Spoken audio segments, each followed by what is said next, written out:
Hi, this is Bob Grant, and this is where you ask, I answer your questions. So this question is from Diane, and Diana says, if a man does a great deal of loving, caring, taking care of you, but not saying anything, or even worse, tells you that he does not want to raise your expectations, what should I do? I just broke up my boyfriend of 4 years because he was avoiding any conversation about future, and his words were not implying any commitment. Yet, he's the same man that would drop his drink with friends to come and help my daughter with her school paper. It would pick me up at the airport. When I was short of money, he would pay my expenses, even doing my laundry when I needed something urgent. So how should I interpret this discrepancy between his words and his actions? Well, that's actually a good point, because I do hear what you're saying, that he was attentive in a lot of areas, but when it came to a commitment, he tended to avoid that subject. So without knowing your boyfriend, in fairness to him, I'll make some guesses with you. And my guess is that those areas he was really attentive with, he was probably comfortable doing those things because they're short-term oriented.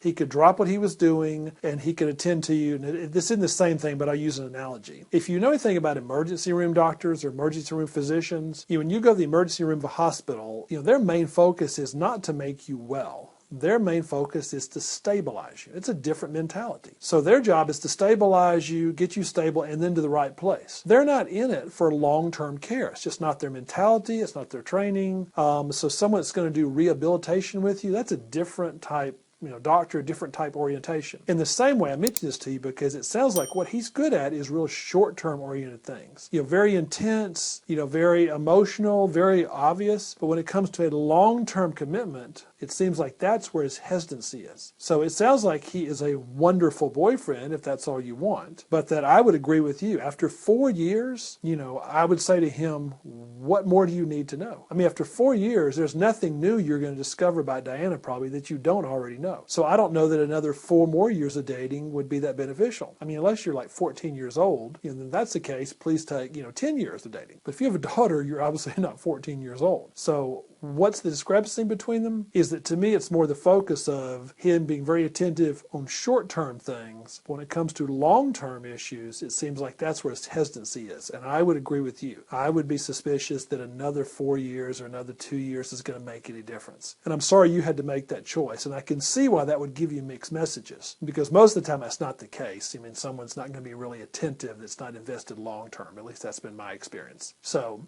that's a great question. I appreciate this. And I wish I could tell you if there was a way to make a man more long-term committed that was like this. And my hesitancy is because after 4 years, I don't know that you can present it much better. He obviously cares about you to do these things. So I don't know that it's anything you're doing wrong. If he wasn't attentive in any of these things, I would say he's not interested. I think and I look over this, I think he's obviously interested. So I wouldn't really think the issue is you. I would say, wow, if you can inspire a man so much that he drops his drink to help you or your daughter, that he picks you up at the airport, that he loans you money when you're in a pinch, I would say, I think you're doing a great job. Without knowing all your specifics, but that'd be my first inclination. I would question him and his level of commitment. All right, great question. I really appreciate that. And please send in the rest of your questions. Everyone, I'm sure you have something that's just on the tip of your tongue you might know the answer to. And if you do, I'll make it a point to answer as many as I can. And while you're here, please feel free to look around, take a look at our free reports and our special programs. They're designed for your unique situation, as well as